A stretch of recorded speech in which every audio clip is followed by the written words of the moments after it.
And in the morning, many times they'll have tea, like tea time. And Joseph here is brewing the tea. He's got I don't know if you can see if there's a plastic bag here, sort of a Ziploc bag. And he's taking pieces of plants that he's uncovered or recovered there, and he's putting them into the water boiling. He made this tea, and it really was an interesting taste. It had like a licorice, mint type flavor to it. And I saw the leaves that he was using were very distinctive little leaves. They look kind of like rosemary. And I was thinking he probably got them in some mountain peak where he climbed the day before and collected it and so on. But during tea time, I went to the bathroom and I saw the exact same plant growing around the bathroom. They probably just got it there. Yeah, here you go. Here's another bag. You see it right there? It's just little fine leaves. It's part of my Bedouin experience. Everything over there tastes licorice that I've ever Really? seen. Yeah, it could be. I'm sorry. Did you Black licorice. did you stay out at the Bedouins? With the Bedouins? No, we didn't stay in the Bedouin camps. We saw one. We didn't go into it. But we stayed, when we were there, we stayed at Kalya at Qumran, which is a kibbutz just down the road. We stayed at the Bedouin camp, and it was quite an experience. Especially that coffee. Really?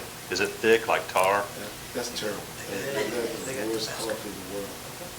They do it from scratch, right? They just grind it and make it and brew it. It's too strong. Yeah, I was, in '87, we went to visit a person that lived in the West Bank in Jerusalem, Abed. And we had a supper with them, and it was like meatballs, and they were really good. They're kind of spicy, but little small meatballs, and we kept eating and kept eating. And he brought out more, and we ate those, and he brought out more. And after it was all over, I was talking to Dr. Cooper, and what was happening was a cultural conflict. You know, you're from different cultures, and you do different things. And when you go into another culture, sometimes you can have a conflict of interest, and that's what was happening here. Because in America, we're taught to eat everything that's on our plate, right? If you leave stuff on your plate, then that's saying to your host that you didn't like it, I guess. Is that right? Yeah. So you feel obligated when someone puts food on your plate to eat it all. So that's the Western idea. So he's bringing out these meatballs and we're eating them. He brings out more, we eat them. Well, guess what the protocol is in the East? When they're empty, you fill them up. In other words, if you leave food on your plate in the East, I mean, if you clean your plate in the East, what does that mean? That means you didn't feed them enough. You're still hungry. So you see the problem. So I found out later they're goat burgers. And so he's going out and having to butcher another goat. You know, the herd is looking back to the culture conflict. So now, you always leave some on your plate if you want to say, I've had enough and it was good, thank you very much. And you know what he told us? He says, they give you coffee and they fill your cup up. But if they don't want you to stay, they halfway fill it. Oh, yeah. And that's a sign to tell you, drink that and get on. It's very important. It's very important. You present hospitality. And say you don't say anything. Everybody knows. You just halfway fill it and you drink it and go. We don't have that, especially in America. We're so ambiguous. We don't have manners and understand. We don't really know how am I supposed to behave. If I walked into a Starbucks and they gave me a half a cup of coffee.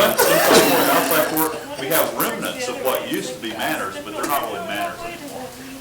I love Jane Austen movies. I know you guys are probably going, turn in your man card, but I love Jane Austen movies, and it's really interesting. If you watch Jane Austen, Pride and Prejudice, Sense and Sensibility, there's a difference between, it would be my pleasure and it's my honor. When they say it's my honor, that means I have to do it out of honor. And so sometimes it would be my honor. You think, well, they really want to do it. No, they don't. They just have to do it because of honor. If they say it's my pleasure, then that's something they want to do. So it's a similar type thing.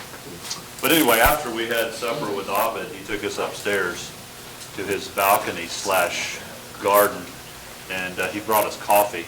And it was in these little shot glasses, and it was thick like tar, which was really strange. It tasted it wasn't really like coffee as much as it was just coffee grounds, that was all mixed together. I remember drinking it, and it got about halfway down my throat, and then it started coming back up, and then it went down, and came back up. I didn't think I was gonna be able to keep it down. Eventually, it stayed down. Yeah, that was strong stuff. I probably didn't sleep for 2 days after that.